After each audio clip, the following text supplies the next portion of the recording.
Tous les jours, je reçois énormément de messages concernant mon activité. J'ai beaucoup de personnes qui me demandent des conseils sur le fait de se lancer, de créer une entreprise de nettoyage auto. Et donc, je décide d'en faire une vidéo dans laquelle je vais vous partager 6 conseils que j'aurais aimé avoir à mes débuts, qui m'auraient permis de me lancer plus facilement et qui m'auraient aussi permis d'éviter de faire certaines erreurs. Je vous donnerai aussi un petit conseil bonus à la fin, donc je vous invite à suivre la vidéo jusqu'au bout. Le premier conseil que j'ai à vous partager, c'est de commencer petit. Commencer petit, ça veut par exemple dire de ne pas acheter tout le matériel de nettoyage, detailing. Si vous allez par exemple proposer des nettoyages plutôt classiques, ça ne sert à rien par exemple d'acheter une polisseuse, des lampes, une tonnelle. Vous avez la possibilité d'économiser énormément d'argent au début. Vous n'êtes pas obligé d'acheter le meilleur aspirateur, le meilleur Karcher. Vous avez la possibilité de vous lancer en faisant des économies et en commençant avec peu de matériel tout en proposant des prestations de qualité. Parmi ce point de commencer petit, je vous conseille aussi de commencer avec votre entourage, votre réseau. Ne cherchez pas à travailler avec 15 garages, à réaliser 500 nettoyages par mois. Essayez déjà de comprendre comment ça fonctionne, de tester votre planning et aussi de tester votre efficacité sur les nettoyages. Troisième point pour finir ce premier conseil de commencer petit,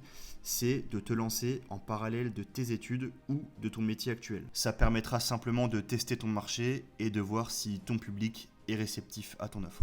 Deuxième conseil, et c'est pratiquement un des plus importants pour moi, c'est de mettre en place une stratégie digitale forte. On parle beaucoup du bouche à oreille et moi aussi je le prône énormément, mais le bouche à oreille tu ne le contrôles pas, alors qu'une stratégie digitale solide, tu peux la contrôler. J'entends par là de créer une identité visuelle adaptée, d'être présent en ligne, d'être régulier et d'alimenter ses réseaux sociaux pour montrer à ton public que tu existes et que ton entreprise est crédible. Dites-vous qu'une absence digitale, elle est liée à un manque de sérieux ou à un manque d'activité tout simplement. Il y a 90% des personnes qui consultent une entreprise en ligne avant de la contacter. Donc s'ils arrivent sur internet, qu'ils ne trouvent pas votre site ou sur un réseau social et qu'ils ne vous trouvent pas, ça va être directement assimilé à un manque de sérieux. Donc mets en place une stratégie digitale adaptée, bien solide. Ça te permettra déjà premièrement de trouver des clients et également d'assurer une pérennité pour ta boîte sur le long terme. Troisième conseil, propose des prestations adapté. J'en vois énormément qui se lancent dans le nettoyage, d'ailleurs sans forcément comprendre les termes nettoyage, detailing, etc.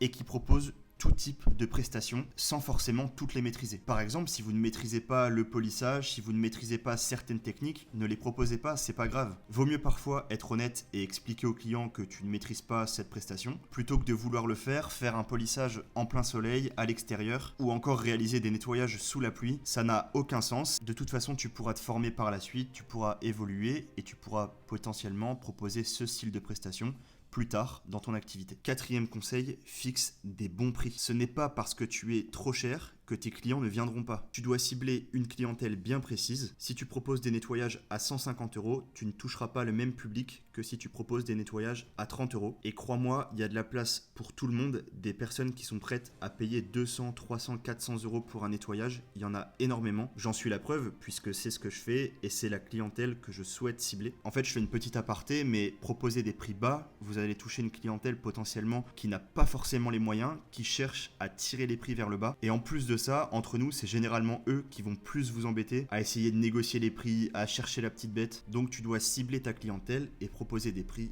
en fonction d'elle. Également, dans cette partie de fixer des bons prix, tu dois aussi calculer tes coûts pour pouvoir tout simplement proposer des bons prix adaptés en fonction de ta prestation, des produits que tu utilises, du temps passé. Ce que tu peux faire simplement au début, c'est créer peut-être 3 formules par exemple avec 3 niveaux de prestation et donc 3 prix différents. Avant de passer au conseil suivant, je te pose une petite question. Dis-moi dans les commentaires si tu veux que je développe une partie précise parmi tous ces conseils. Je choisirai le sujet au niveau des commentaires qui reviennent le plus et j'en referai une vidéo de ce même type. Cinquième conseil, et je pense également que ça fait partie des plus importants pour moi, sois pro. Combien d'entreprises je vois sur les réseaux qui font des fautes d'orthographe, qui sont pas du tout professionnelles. Ça ne reflète pas au final une image pro quand ils postent des choses, quand ils s'expriment. C'est la première image qu'on a de votre entreprise. Vous êtes la vitrine de votre boîte, vous la représentez. Donc si vous n'êtes pas professionnel, malheureusement ça ne reflète pas un bon ressenti. Par exemple, tout simplement, on peut éviter de faire des fautes, c'est la moindre des choses. On peut être ponctuel, on peut arriver soigné, propre sur soi,